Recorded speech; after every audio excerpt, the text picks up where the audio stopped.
Good morning, guys. It's 8 o'clock. We're going to get started. And in particular, what we're going to be taking a look at is your DBQs that you guys wrote last week. They got graded last night, so you should have an email in your school drive that should give you, you should be receiving notification that I shared back with you a rubric that scored out your DBQ. And then you should still have access to that DBQ since you submitted through Schoology through Turnitin. You should be able to open that up. So having that available today would not be a bad idea, both the rubric and then also your essay. So we can talk about what it is that went on with the essay itself. I'll talk to you about strategies for how we get better over the next couple of weeks.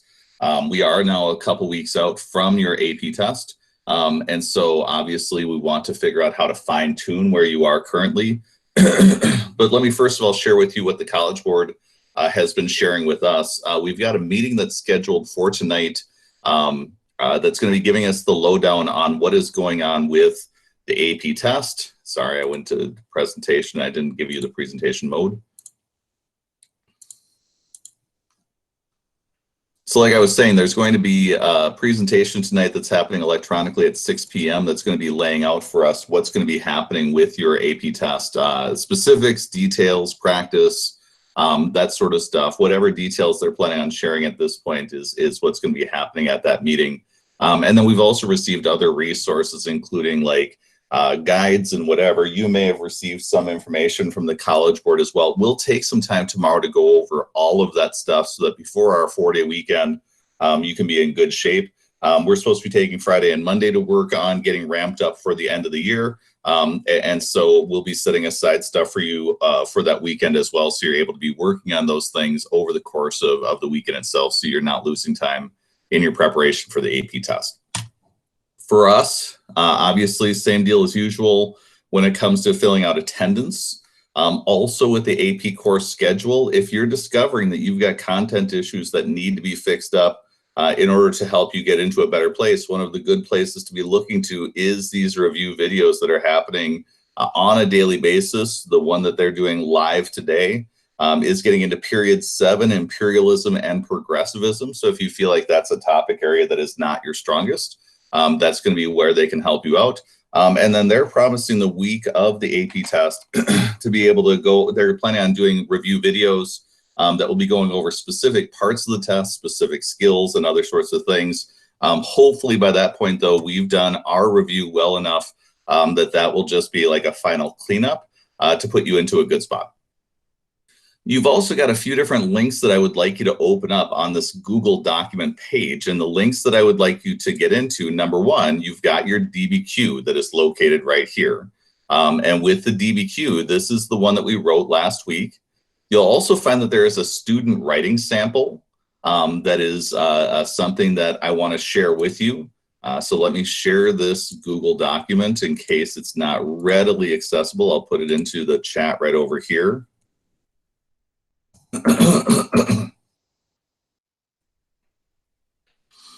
But with the student writing sample, the student did end up getting a 10 out of 10 on their essay, and so we'll be taking a look at what that looks like.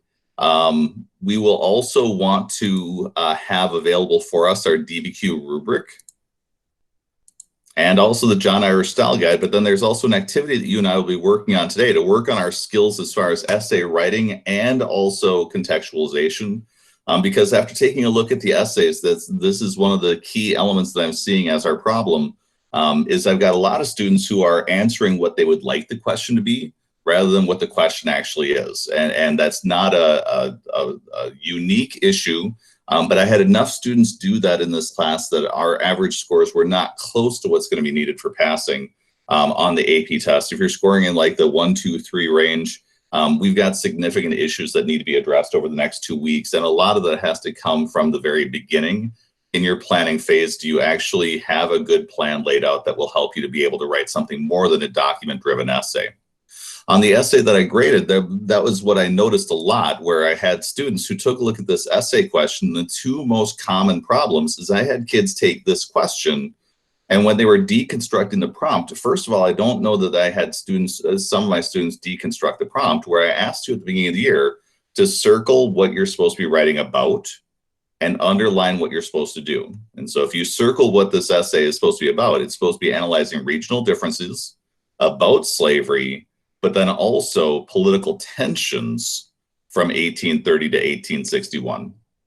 It's asking you to evaluate the extent to which these actually had an impact on politics. So in this essay that you were writing, this is very much an essay question that's getting into the big idea of how did slavery end up destroying the Democrat Whig party system that we had, leading us towards Democrat Republican sectionalism. And I had a bunch of students who instead turned this into how did slavery cause the Civil War? That's the reason why they wrote this essay question in this way, is they had the understanding that a bunch of students would not be careful. They wouldn't ATFQ or answer the full question. They would instead turn this into a question that would be much easier to write about, because the question of how slavery caused the Civil War is something that every kid in middle school knows really easily. The question of what did slavery do to cause the disintegration of the Whig and the Democrat parties is definitely not something that most students in middle school are able to do off the top of their head. And that's the reason why they wanted to make this the test to determine, do you get college credit or not? So if you think about what you did with the essay, and if you've been cutting corners, if you've not been doing the essay deconstruction, like circling and underlining what the question is asking you to do, your score may be indicating to you that maybe you should stop cutting corners. And that's something where we've been trying to emphasize that throughout the course of the year. But for some students, it takes more time to kind of let that sink in a little bit. But we're now 2 weeks out. So if you found that you wrote an essay and the commentary that I've given to you is that you're not answering the question as it's given, or you're scoring very poorly on the essay, then this is where you should definitely change that behavior.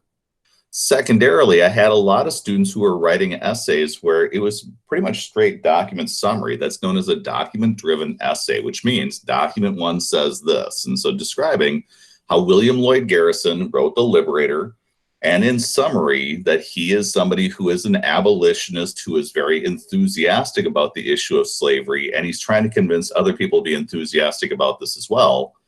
I want you to think about the question, have you actually answered the question? Because what you've done is you've described the document, which is the lowest level of point earning that you can get on the DBQ. Uses the content of at least 2 documents to address the prompt. But if you're supporting the argument, the essay question that you have in front of you is asking, how did regional differences about slavery contribute to political tensions? And so noticing that William Lloyd Garrison is an abolitionist is the start. He's located in Boston. He's up in the North. He is putting pressure on the political parties to address the issue of slavery. He is a product of the Second Great Awakening. He would like to see the Whig or the Democratic parties step in at this point. And when they don't, he decides to create a brand new party called the Liberty Party, which is going to end up messing up the election of 1844 and helping James K. Polk get elected. Now, let me remind you what I showed you yesterday, because I had a couple students who last night mentioned, asked the question, how am I supposed to learn more about political parties? And I'm afraid they didn't pick up on the fact that this is what this study guide is meant to do for you, that we went over in class yesterday. So when you look down this list, this is what your essay was supposed to be about.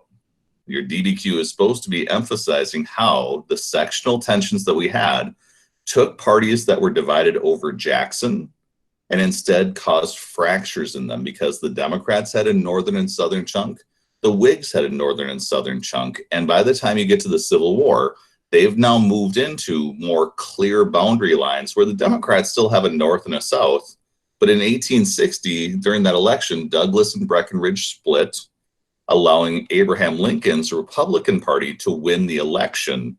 And with Abe Lincoln, he is somebody who is the head of an all-Northern party. That all-Northern party has gobbled up chunks of all of these different groups, Northern Democrats, Whigs, all of these parties that you see right here, they've all merged together into a brand new Republican Party as a result of the tensions that have been created sectionally during this time period. As we look then at this essay question, what I would like to highlight for you is a couple different things. Number one, if you realize that you got a score that was not where you wanted to be on this AP test, you really want to go back to this John Irish style guide. And the reason why I emphasize that is because when you look at an essay question, you should be able to identify at first what type of essay question are you being asked to write. In this case, evaluate the extent to which these contributed political tensions. You've got a couple different elements that you could be seeing inside your essay. You could be taking a look at a causation essay question. You've also got elements of a CCOT, but this is much more causation than CCOT. And if you're thinking about how you prep out your essays, where many people are struggling right now is the planning process. Before you ever start writing, what are you actually planning on saying? What you'll find is that with your writing, you may want to jump into your writing really quick because you've got a 45-minute time limit. But if you are not planned out, your essay will oftentimes not maximize the rubric. So what I would encourage you to do is if you feel like these essays went bad, these sections in the John Irish Style Guide, you should read through them and take a look at what strategies he's using. But then also, he's giving you prompts that you could be considering when you're thinking about writing these things out, where he's giving you these that you could use easily to play out. How do you actually do this writing process in practice? And that's our dilemma that we have with our situation we have now with e-learning. If you were in class right now, we would do these things together in a participatory sort of way with much more detail. Unfortunately, though, we're distant from one another. And so I'm relying on you to do the practice that you need to and to figure out where your problems exist and then address them. And if you don't, that's between you, your parents, the College Board. I will do the best that I can to help out with that. But that really is where the dilemma is coming from, because while some people struggled in the class, we've also got some people in class who really maximize this rubric. And so we're going to be taking a look at one of those essays today. So if you could please take a look at the sample that I've got up here. And this is on your page. It is the link that you see down here with DBQ and then student writing sample. I'm going to be showing you the student writing sample. I'll show you specifically what I was seeing when I was grading them out on the rubric. So when you take a look here at your first paragraph, it may be argued that regional differences did not play a major part in rising political tensions in the period from 1830 to 1861. What I would point out is that you have been taught to do an X, A, B, Y thesis statement, but be careful, because if you make claims like this one, there are very few people who are not going to say that the regional differences played a part in the political tensions during this time period. And so there are times that the counter argument works. There are other times when they do not. And this is one of those cases where it just doesn't fit right here, because there is nobody who's arguing this. What some people do argue, though, is they argue that perhaps states' rights or other sorts of factors that are not strictly slavery-based could be seen as the prime factors for causing sectional tensions. But in reality, if you take a run at this and it doesn't work out great, we just treat it as a nothing, as long as it's not something that is causing huge damage to your essay. And if you follow with where the student goes next, they point out that due to these geographic and economic factors and the failure of compromise, regional differences did indeed play a role in the rising tensions of surrounding slavery in the period leading up to the Civil War. Now, you may find that your thesis statement sounds fairly similar, but what they add in here is this element of emphasizing political tensions, highlighting what's going on sectionally, geographically, and economically. But it's this element right here, the failure of compromise, that shows that they're going in a political direction. If all you write is that in the North they were industrialized, in the South they had slavery, and that caused the Civil War, you're not actually answering the question. This is asking you about political parties and how did sectionalism cause tension with them. This has now brought us back to that point. Not a perfect thesis, but good enough to be able to earn that point. This is their contextualization, and you'll notice that they're using contextualization going way back to the founding of the colonies, which is a little further out than what I would advise with contextualization. But they highlight that the North had a diverse economy and the South had staple crops like indigo and tobacco. And with the Northern economy becoming mostly self-reliant, they got rid of slavery. What they highlight here, though, and this is what we want to be noticing with contextualization, is this ending right here. And for many of my students, this is where you were close, but you didn't earn your contextualization point. You've got to give us a so what. You've got to explain, how does this connect back to your thesis statement, the big topic of how slavery is causing political tensions during this time period. And what this writer is highlighting is that in this time period, you've already got set up sectionalism, and then you've got this growing Northern view of anti-slavery practices, and it's going to lead to political tensions during this time period. They're extending out their essay, and they're pointing out that this is not something that starts new in 1830. This trend was happening previously. What this author then does is they do spend time taking a look on economics, where they highlight that there was an industrial revolution taking place. The South set up plantations. As the North industrialized, their economy became more powerful, and they list out industrial revolution became the transportation revolution, in which railroads began to spring up across the Northern landscape. And let me bring you back to the DBQ. This is document 6. Now, many students stopped at that point, or just kind of generally mentioned that this then made the North and the South angry with one another. Keep in mind your question. Your question is asking you about politics. And so it mentions here that this interconnectedness between the North and the South helped the Union greatly during the Civil War, which is great. They're doing a post-contextualization at this point, but at the time, it caused some major political tension as the South was not connected. This marked the beginning of some secessionist sentiments as Southerners began to question how much the country valued them. And this is where your document analysis really needs to be, not just summarizing the document, but how does it connect back to the question of rising political tensions that were happening during the time period and the issue about whether or not slavery was the cause of that. Let me see here. Amelia, do you have any ideas what scores out of 10 will be passing or 4s or 5s? I do not. And I'm hoping that they give us more information tonight, but it wouldn't surprise me if they keep that close to their vest, because in the past, they've given us some guidelines, but they haven't given us explicitly this number means this. Sophia, how would you recommend splitting up the 45 minutes? I felt like I didn't have enough time to write the essay. Will we be practicing more time DBQs?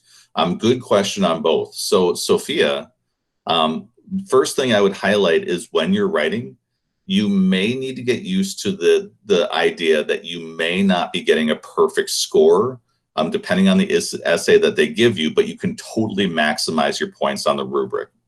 So if I take a look at any of the points that I would de-emphasize, I would very much de-emphasize going extra on this element of supporting your essay with all of the documents really deeply, until I got a handle on how I'm going to maximize the rest of my points, using happy for 2 of the documents, including 2 outside pieces of information, making sure you get these.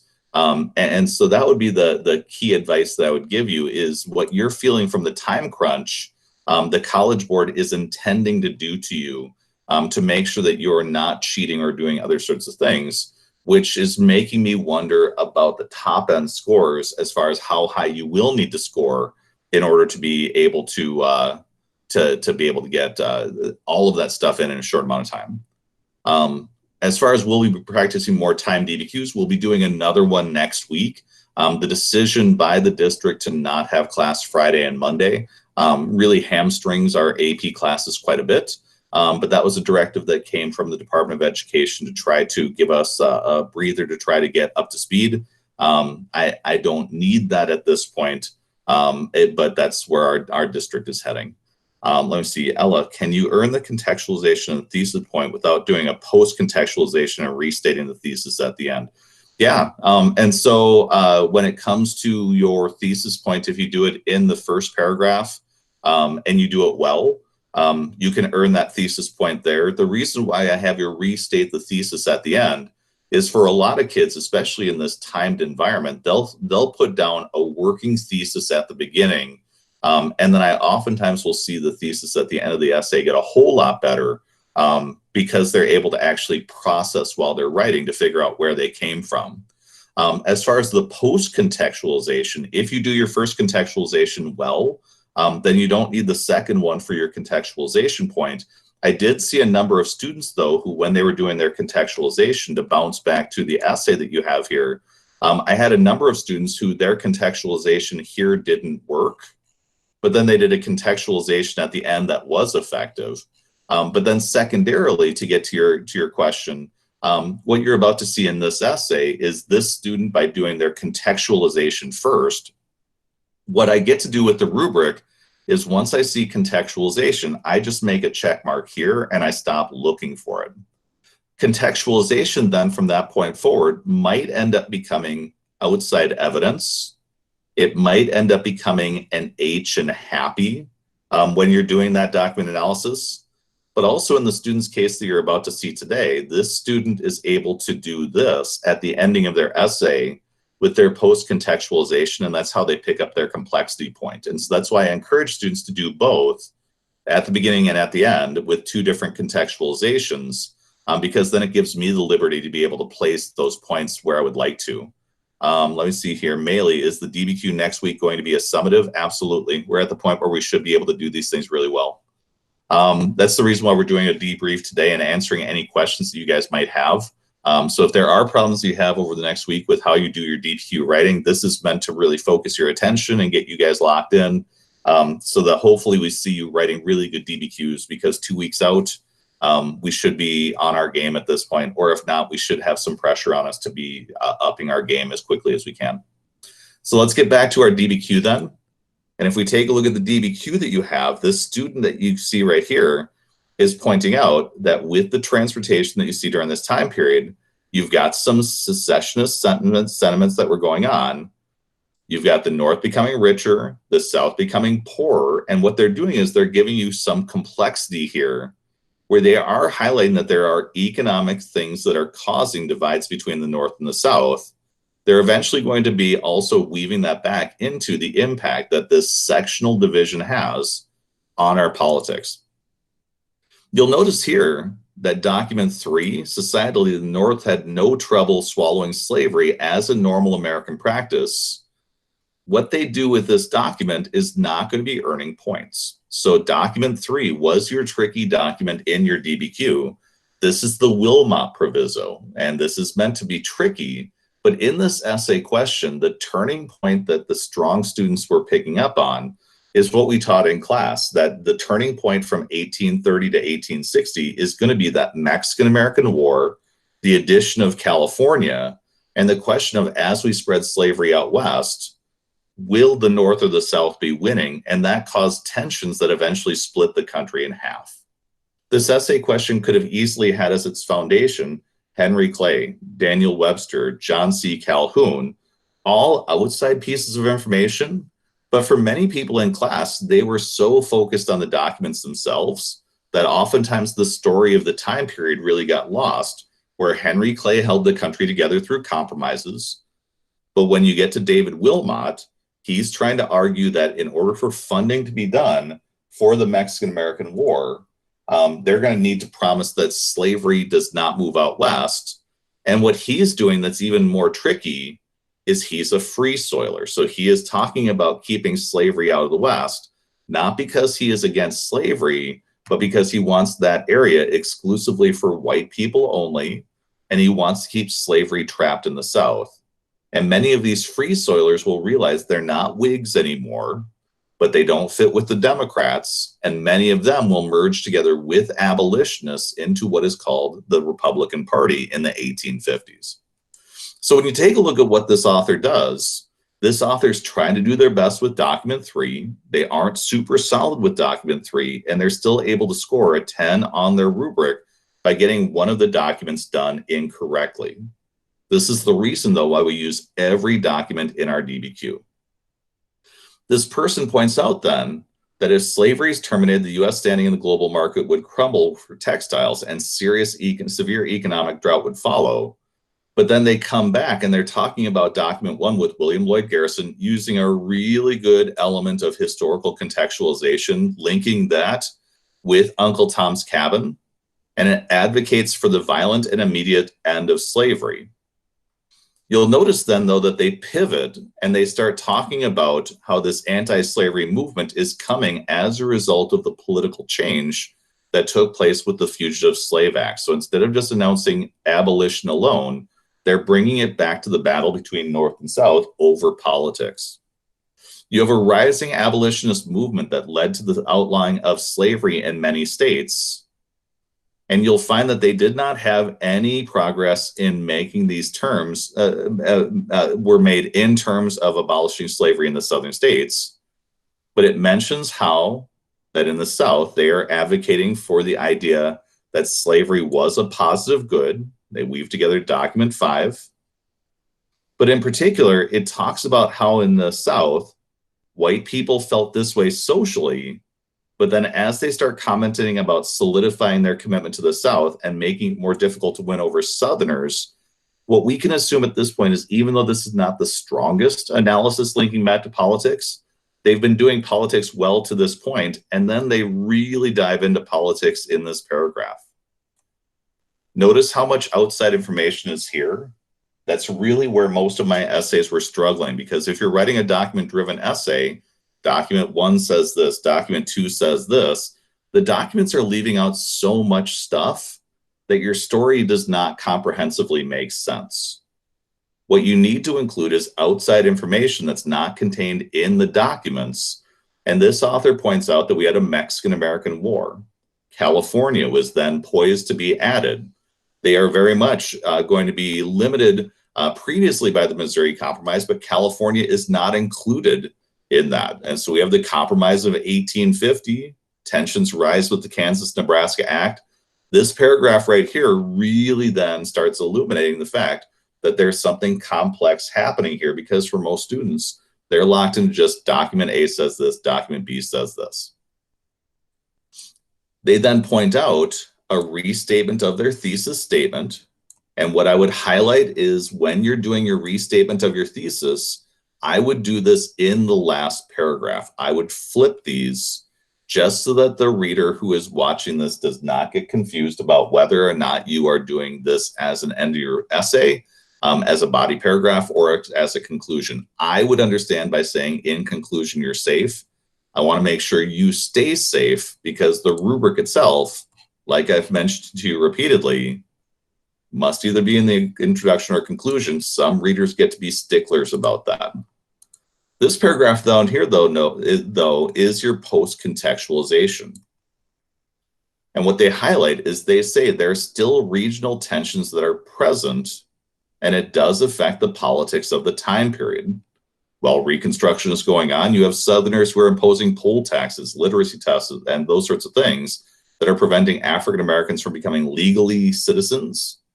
Plessy versus Ferguson is taking place to continue that same sort of practice that they've established throughout the course of their essay. And if we come back to your rubric, they are trying to do a post-contextualization here. They've already earned that point, and they're now earning their complexity point right here. So when you take a look at what the student is doing, this is definitely not easy. Content knowledge needs to be really deep. And if you find that your content knowledge about this time period is a struggle, we have to be doing review activities to get your content up to a better place. If you find that organizationally you are not in a good place, did you start off with some sort of brainstorming that looked like this? And in particular, when it comes to cause and effect, taking a look at what the causes might be to impact the change that happened in our political parties.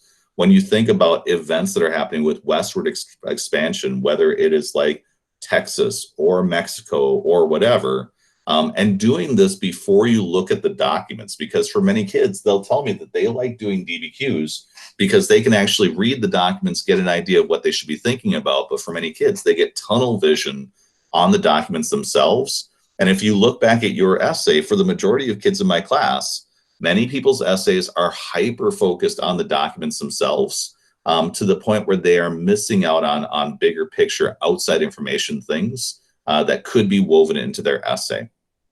checking the chat to see if you got any questions. So if you do have questions, feel free to throw them up there, or else if you want to unmic, you can. But that's the purpose of today, is we want to make sure that you guys are totally clear about what the College Board is looking for as you get into your last 2 weeks of preparation before the AP test. So let me take a look. Sophia, is it possible to get both evidence beyond the documents points by only using one paragraph if you use multiple proper nouns within the paragraph, or would it be best to use 2 paragraphs? It totally depends on what your writing is doing.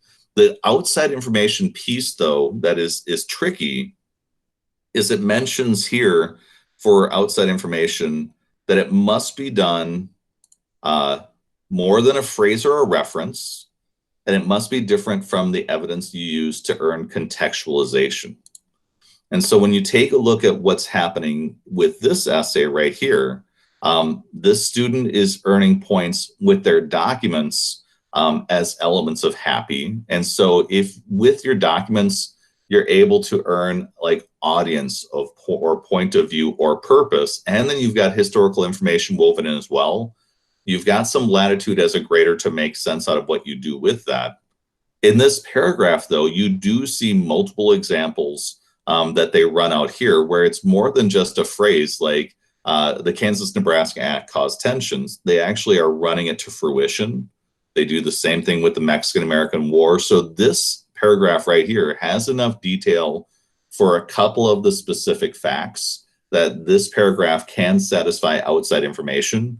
Having them separated would be even safer, so that they're not blending in with one another. But it was with the way that this student was running things out, it was clear that they had at least 2 pieces of outside information inside their writing that would make them safe for this point. Any other questions you guys have before we move on to our activity then for today? No problem.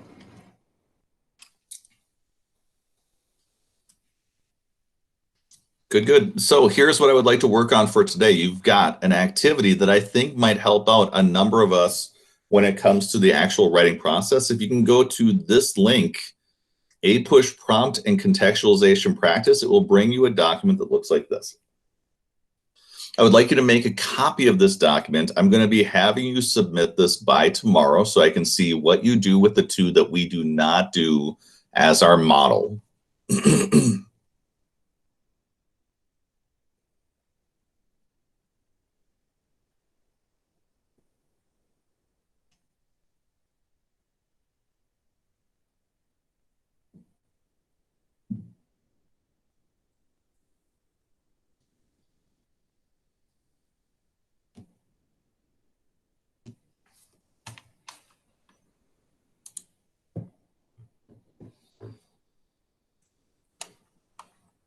Now, what this is this is another teacher in the country who created this document as just like a really quick practice run through for students, just so that they can kind of wrap their head around how they can call their shot and guarantee that they're earning points. Where for a lot of kids, the mistakes that you're making, they're the same mistakes that kids all over the country are going to be making.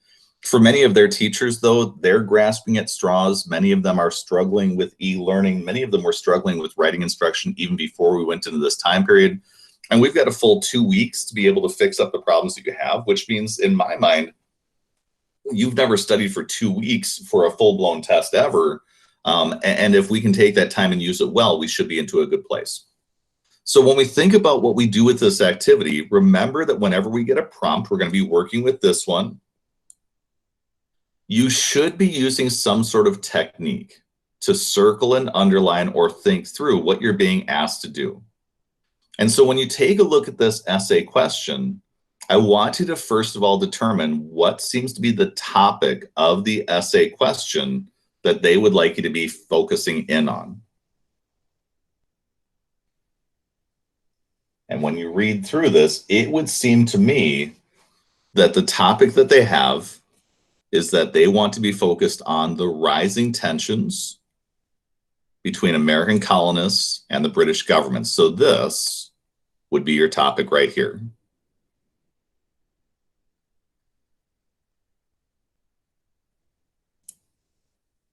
So if I copy and if I paste,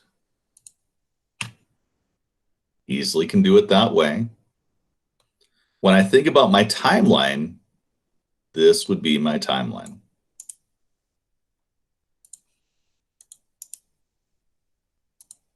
Right? Now, what I want you to think about is this question right here. What is the significance about these dates? And so if we think about 1754 to 1776, you should be able to bookend that. That's the start of the French and Indian War, running up until the creation of the Declaration of Independence, 1 year into the American Revolution. And if you find that when you look at these dates, you think to yourself, I have no idea what these dates mean, that's where you need to be reviewing then at this point. They're not going to tell you that French and Indian War to the Declaration of Independence. They're going to give you 2 dates because they believe that while you don't need to memorize every date in our textbook, there are certain key dates that you should have in place that you can kind of set as rocks inside your timeline that are unmovable, and you know them no matter what. When we think about then what you're supposed to be doing, what skill you're supposed to be demonstrating, it says here, evaluate the relative different causes. And what this means is this is a causation essay, right? What caused these rising tensions from the French and Indian War to the Declaration of Independence? When you think about that, then you should take a look back at the John Irish Style Guide. And what you should think about is you should think about multiple causes that led to the tensions that arose between the British and the people who were living in the American colonies. So take a moment on a sheet of notebook paper and see if you can put down different causes that would be seen as big trends that were splitting the colonists away from one another.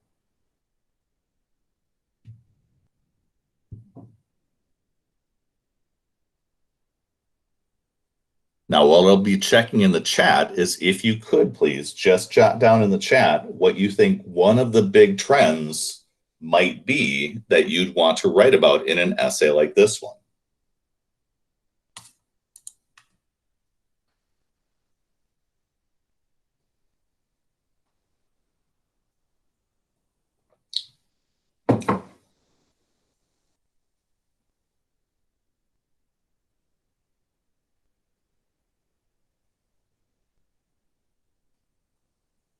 Keep in mind, if they give you an essay question like this, it's not saying list the causes, it's saying evaluate the relative importance. Which one is most important? Which one is less? So inside your chat, or else if you want to unmic,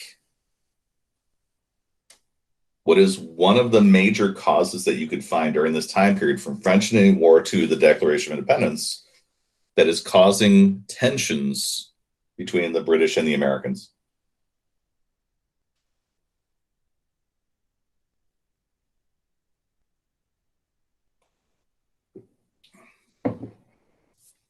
So you've got taxation without representation, which absolutely would be one of the things that is causing problems. And the end of salutary neglect is absolutely a big contextualization that you could use during this time period. If we think about these trends, then here are some of the other ones that you may want to think about. Would you want to use salutary neglect as one of the causes? Or would you want to use it as a contextualization? And that's really where you have to get to with your writing, is you have to get to the question of where are you going to use your information best to help out with your rubric. When I think about this essay question, I think about these 3 big trends. And I see mercantilism popped up from Madeline. That's a good answer too.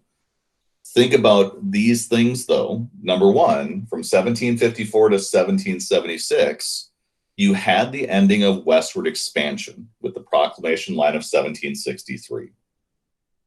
You did have the imposition of taxes and more regulation under the Navigation Acts. You also had Americans who were being exposed to new ideas like the Enlightenment, which was causing them to think about different ways of governance that they may want to be taking advantage of.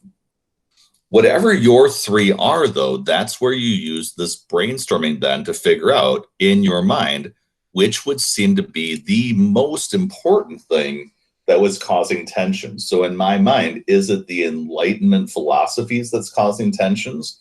Lack of westward expansion? Is it the increases in taxation?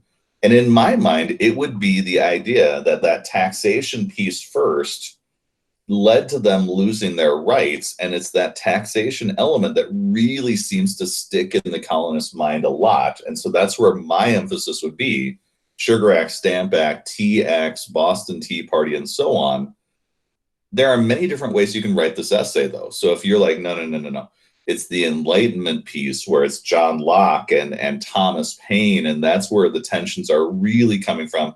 You could write that essay and be fine as long as you were playing it out in the way that the question is written. So if you look at this essay question, a lot of kids would turn this question into list the reasons why the colonists were mad with the British. And they would write down Sugar Act, Stamp Act, Tea Act. But what they're not doing is they're not actually explaining the relative importance of different causes for increasing tensions. And so what you'd need to do is you'd need to make a claim talking about how this cause is key. And in your thesis statement, that could be your X, A, B, Y thesis statement. The X could be the other elements like the proclamation line of 1763. While some people said the proclamation line of 1763 was a major reason why the colonists were mad at the British, in reality, it was the increased taxation seen with like the Sugar and Stamp Acts, A and B. The claim is your Y. The taxation is going to be the major cause. And that would allow you to write out a really good essay exploring your counter argument, westward expansion, but then you could get into taxation, Enlightenment viewpoints, and explain how that truly was the major cause compared to the proclamation line, which made people mad, but not like revolutionary mad like the other things do. When you look at this essay question, then, here's how you do contextualization. And this is what I'd like you to try out in just a second. In your contextualization box below the prompt, I want you to write the context portion of a DBQ. What you should think about, though, is you should think back 20 to 30 years, and you should think during that time period, is there something from that time that links up with this big idea, rising tensions between the colonists and the British government? You've set out the idea of a certain theme, like perhaps economics when it comes to taxation. And what you should do is you should use specific examples down here. So in this contextualization area, I think that you could use the idea of salutary neglect as a contextualization to set up the changes that happen with taxation, westward expansion, Enlightenment ideas. What you should do is you should build up to and be relevant to the prompt. And you should do this in about 3 to 4 sentences. And what it should include is these two elements. Number one, you should have explained what is salutary neglect. But then in particular, you should transition to a statement that says, this is then the reason why knowing about this is important to understanding the rising tensions that happened after this date. Give that a try, and then we'll discuss.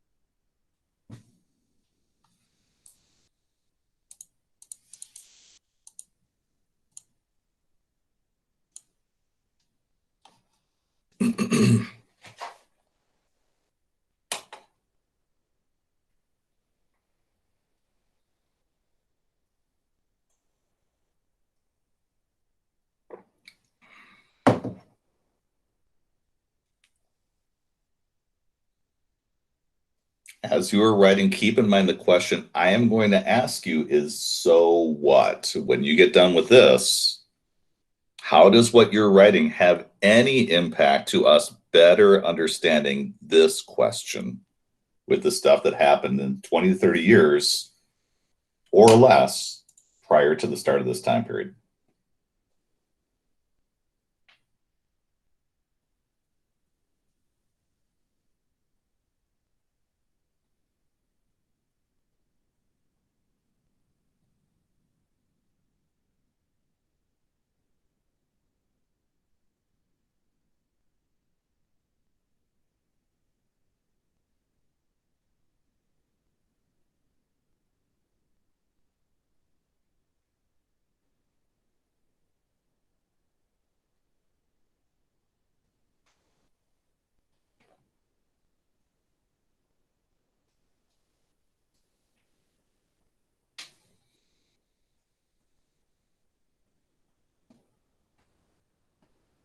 Now, one of the things that we would normally be doing at this point in our course is we would be doing these sorts of activities in class and peer editing and then discussing as a group.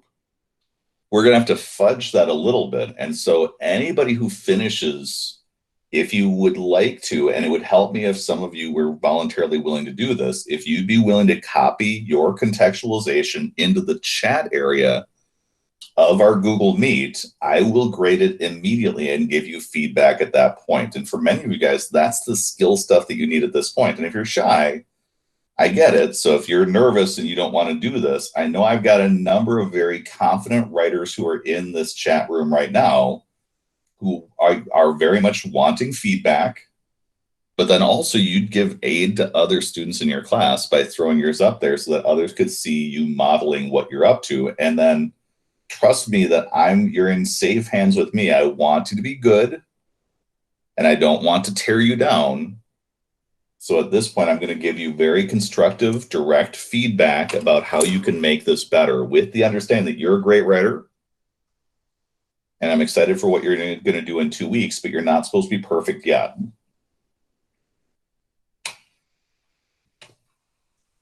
Noah, thank you. The colonies had been in a state of salutary neglect for the years before the French and Indian War. Salutary neglect is the idea that the mother country leaves their colonies alone on their own for a while. This is important because the colonies had grown used to salutary neglect, and now that they're getting taxed a bunch, they don't feel that it's fair. So I like what you're doing right here. Why are they getting taxed a bunch? And that's the transition that we want to set up for the reader. Now, first of all, using the term a bunch, be really careful. You want to be using academic language that is sounding sophisticated, but use your transition here to be able to talk about, as a result of the debts racked up during the French and Indian War, this is the reason why salutary neglect was coming to an end. Do your transition, and that'll help you out. Amelia, salutary neglect was a time when the British government would let the colonists run themselves and not control them. During this time, the colonists were able to govern themselves, but also largely expand their economy. When the British government ended salutary neglect, colonists were upset because they did not need the British to help or control them. This led to tensions because they knew they could do well with, yep. And so that would be just fine for the contextualization. Establishing that from the transition where I mentioned up here, talk about why the British are doing what they're doing, or talk about from the American perspective. These two are very similar to one another, and they're both along the right track. Salutary neglect could be a contextualization for this prompt. It was a practice of the British government letting the colonists do what they wanted. This led to a change in colonial government and desires to break away from the British and engage in westward expansion. This impacts rising tensions because the colonists wanted to break away, but Britain still wanted to have some control over them. So when we think about salutary neglect, when we take a look at this, I'm assuming this is where your essay is going to be coming from. And we're kind of jumping a step if we go that far too quickly. You're going to be establishing throughout the course of your essay that the Americans are going to eventually want to break away. But up until 1775, the Americans are still interested in going back to salutary neglect. And so this is coming eventually. This might be great at the end of your essay instead. And instead just sticking to telling the narrative of what is this and how is the transition away creating tension would be great in order to get a broader understanding of what's going on in America. Salutary neglect is when a mother country does not really care about what the colony is doing, left to survive on their own. The colonists happen to really like this because a lot of them came to America seeking freedom. However, when salutary neglect no longer became a thing, and the colonists became more under the control of the British government, they did not like this at all because it meant that their freedom was no longer 100% free. This, yes, Madeline, you got it. Sophia, before the time period of 1754 to 1776, there was a period where the British government had only a relaxed hold on their colonies, where it truly only governed them in name. This period of salutary neglect was marked by relative economic and social political freedom on the part of the colonists. However, after the French in 1754 and the French and Indian War, the British government began tightening its grasp, which resulted in the colonists chafing against the increasing British control. Take a look at Sylvia Rice-Strauss's writing. That's exactly it. That's your contextualization piece in a nutshell.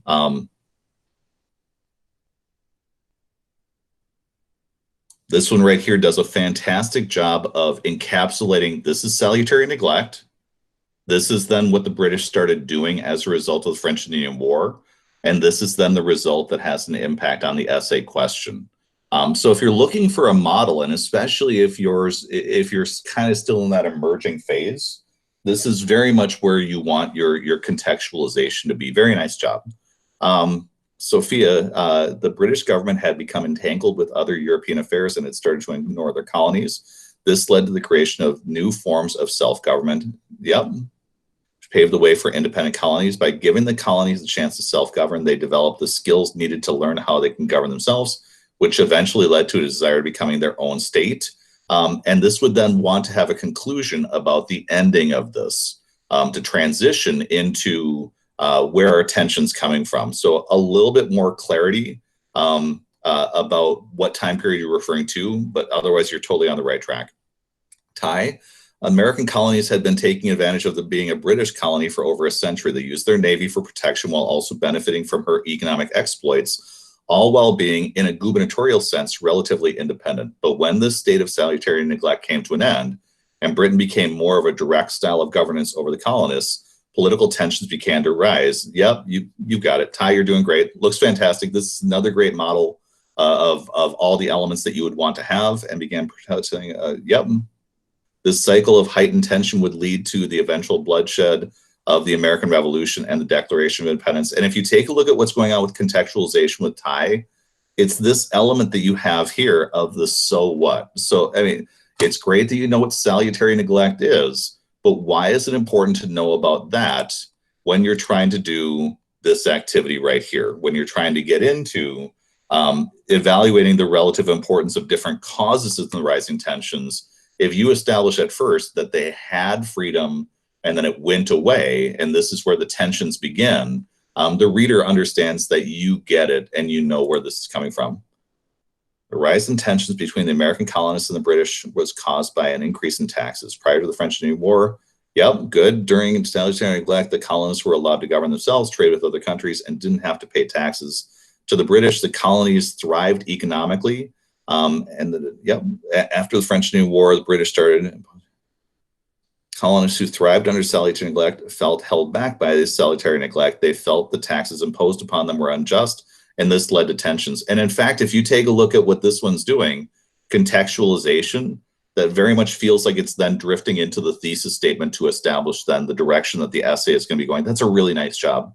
Nora, colonies had been under the idea of salutary neglect for the most part up to the time of the 7 Years' War, allowed them to expand capitalist values over British mercantilism, and allowed them to create their own independent forms of government, brought heavy debts, leading to more attention being paid to the colonists, thus creating heavier taxes and more direct control. Contextualization, thesis, fantastic. Looks great. Nice job, Nora. Calvin, before there were tensions, the colonists were in a period of salutary neglect. They were left alone and could do what they wanted. They didn't have to fight for the British or pay taxes, so it was a good time for free enterprise. This lasted until the British started to tighten their restrictions on the colonists, which led, yep, you got it. So when you're taking a look at contextualization, what I'm hoping is that what you notice with your writing is there's a whole bunch of people in this group who have been writing stuff that if you look at the rubric, look back at the scoring that I gave to you, because for many of you guys, instead of being absolutely wrong with your writing, you're instead getting to the point, like with contextualizations, I saw a lot of students who are getting really close to earning that point, but not actually tying things together well enough to fully earn the point. They would name drop certain things that happened before the time period, but not really explain what the relationship was between that earlier time period and how it sets the context for how the reader should look at the essay that you are preparing. And it's that key element of explaining not just what salutary neglect was, but also why does the reader need to know about this to really understand this bigger question.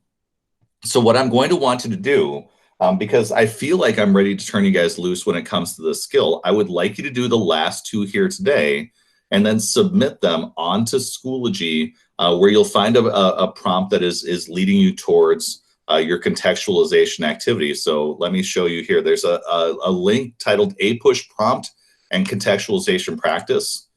Do the same with these two. And in particular, analyze what the question is, and feel free to look back at the John Irish Style Guide to get a feel for what does he advocate for the type of brainstorming that you should do. Treat it like a regular essay. And what I can tell you is when it comes to these essay questions, it's this first 10 minutes of planning that really is going to tell you if you're on the right track or not. It's the reason why during the course of this year, we did a lot of like pre-planning, brainstorming, organization before we were ready to start getting into our writing process, because within the first 10 minutes, you already know if it's going to be a good or a bad essay. And the next 30 to 40 minutes may or may not be wasted. But if you know at the start, oh my goodness, I'm in bad shape, it's not going to get better as you guys are writing, or at least not substantially. And the way to do that is with preparation. So deconstruct this prompt. What are they asking you to do skill-wise? What topic do they want you to write about? What's going on with the timeline? And in particular, why are these years important? Why are they choosing these as the years that they would like you to focus into? And I want you to try out a contextualization following these rules up here. I want you to use specific examples when you're using this, proper nouns, give a summary, but then also I want you to explain why is this relevant to the prompt. 3 to 4 sentences is what you're looking for, because on the rubric, please remember that when you're doing any of these skills, they oftentimes will tell you that this point is not awarded for a phrase or a reference. And that's where most kids fall short. They will throw out, and this is painful for me as a grader, especially when I'm grading your stuff. When I grade stuff on the national level and it's on the AP test day, I can be kind of cold and callous, because at that point, the kids had the chance to make things better and they didn't, and their teachers had the same. For you guys though, like when I was grading your essays from Friday, there would be moments where I would just be grinding. So like yesterday, part of the reason why grading is so hard is I'll do these internal conversations of, oh, come on, kiddo, because I like you and I want you to do great. And it's like, just give me just a little bit more, and then you'll stop. You'll have a period that pops in there, and it'll be either with a document analysis, outside information, and oftentimes the thing that's missing is the so what. How is this ATFQing? How is this answering the full question? Because if you just leave it at the descriptive level, like with your documents, descriptive level just earns you 1 point. But once you start getting analytical, all these other points start emerging, especially when it comes to like happy or document use. For outside information, I would have kids drop the best information inside their essays. They would start talking about the Mexican-American War, and all they would do is describe the Mexican-American War. And in reality, their essay was asking them, how did this debate, how did this war create a debate over slavery that then increased political tensions? And that would be where the kid go period and stop, and they would stop short before they earn their point. So regularly, like we talked about in class, this is kind of like the high jump right here, where you have to fully clear the bar without knocking it over to earn your point. Many of us are just getting to the bar, knocking it over with our ankle. We're coming really super close, and we're not getting over that bar. The other thing to highlight, though, is if you look down these questions and you realize, oh my goodness, I am not prepared for an essay question like this. I am not prepared for an essay question like this. You've got a problem with content, and you've got 2 weeks to make that better. That's flashcards, that's study guides. But if your content knowledge isn't good, this DBQ rubric is set up in a way to expose you, because you do get a point for using 2 documents that are summarized, but every other point on the rubric is you showing your analytical skills to bring in outside information and analysis that demonstrates that you know the topic backwards and forwards. At this point, it's 9 o'clock, so I'm going to turn you guys loose. I'm going to leave the chat open, though, and I'm going to also offer you the opportunity, if you want to open up your microphone or whatever, feel free to ask any questions. Get these contextualizations done for tomorrow, though, and then what I'm planning on for tomorrow is I'm going to be attending an online session with the College Board, and then I'll be able to give you a debrief before the weekend about what they're talking about with your online testing. And then I'll also be able to give you some guidance before the weekend as far as what your review activities should look like. Thanks for joining me this morning. And if I can help out in any way, feel free to talk to me before you guys dip out. Otherwise, have a great morning, you guys.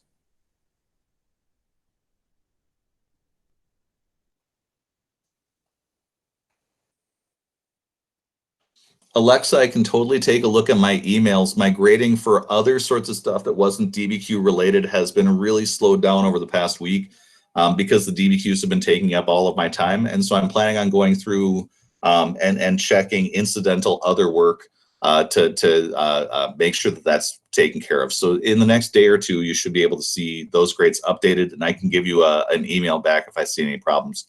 Martin, are we doing a DBQ this week?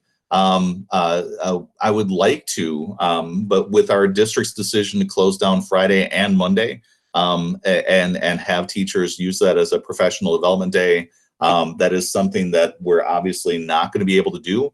So I'm planning on doing a DBQ next week. But if you want to do any of the practice ones that I shared with you, or else on AP Classroom, you'll find that there are practice ones that they've shared out as well. So you can give those a try. And if you want to ask any questions of me, your writing is looking great so far, though. But if you want to take a run at any of those and then conference with me, we certainly can. Joanna, just wondering, will the DBQ we just did be curved anymore based on how other people did? I haven't even had a chance to scrutinize the data. And so I'll be taking a look at that later on today. Maylee, do you want me to send another email since yours was like a month ago? You can absolutely do that if you would like to. It certainly wouldn't hurt, and I wouldn't be offended by any of it. I'm kind of trying to tread water right now to get you guys going with your stuff for the AP test and grade out DBQs, and also keep my regular class going. And so I apologize for trying to keep stuff together. Just give me another shot and I'll try to get that fixed. Sophia, I saw somewhere that the DBQs this year for the AP test are not going to be based on a curve. Is that true? So what's happening is the way that the College Board does their grading is they set up benchmarks. And so what they do with their benchmarks is they have certain thresholds that they establish for what a 1 through a 5 would earn holistically for the whole test. So they would take your multiple choice, short answer, long answer, DBQ scores, and they would average them out.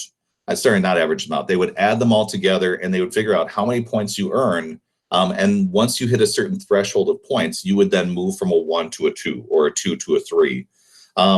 So the head of the College Board highlighted that the DBQs will not be curved. The devil is in the details, though. So what they'll tell us when it comes to the grading process is the chief readers will get together and they'll look at the essays that have come in. They'll take a sample of them, and what they'll do is they'll establish their baselines of seeing how kids have written. This is what they're going to need to do for what a good thesis looks like, or contextualization.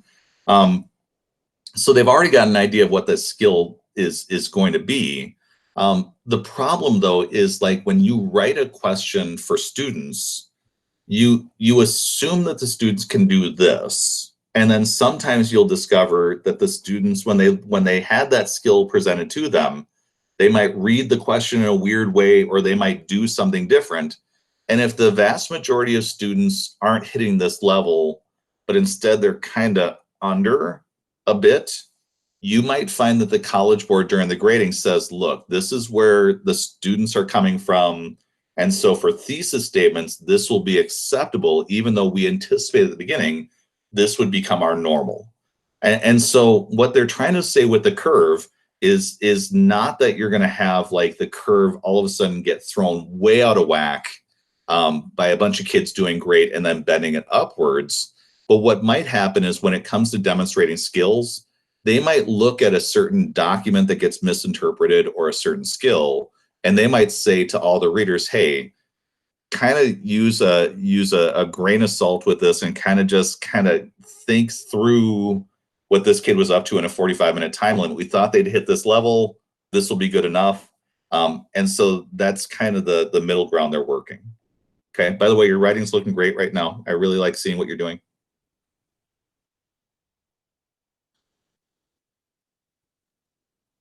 No problem. You have a good day, all right?